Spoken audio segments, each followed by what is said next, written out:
Little do most people know, thousands of marijuana grows are operating illegally in the mountains of Siskiyou County. Jorge Ventura, reporter and producer who investigated the illegal grows, put together a documentary called Narcofornia. He told California Insider's CMA Kurami about the hidden world of illegal marijuana growth in California.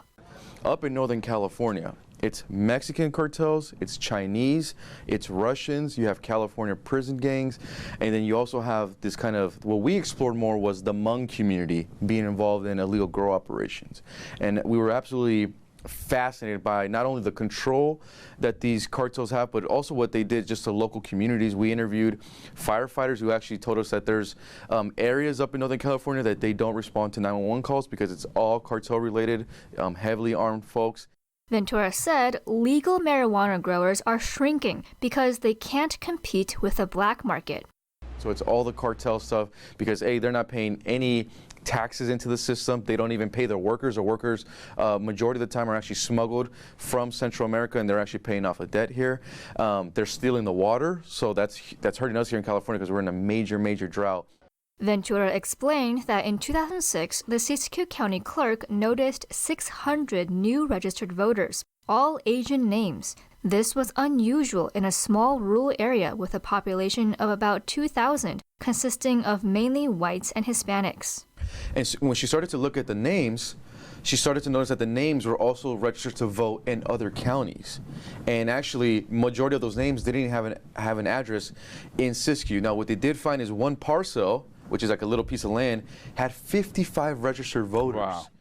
The clerk forwarded the information to the Secretary of State and sent officials to investigate. They asked the county sheriff officials to accompany them. The sheriffs had to be well armed in these areas because this is all, cartel, illegal marijuana grow controlled areas. And they found out what I just told you was alarming, which they found out one house, 27 registered voters, one house, 60 registered voters, 55 registered voters. And then the names were also registered to vote in other counties, and some of them still dating back to Minnesota.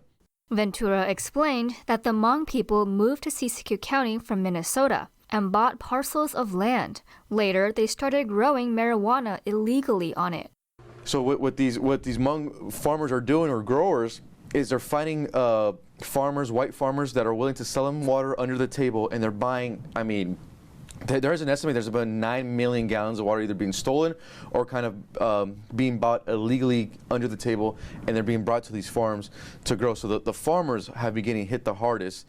He explains there's also inflation and violence in the community. And unlike Los Angeles, where there are enough officers to tackle an illegal marijuana grow, Siskiyou County is small and lacks personnel.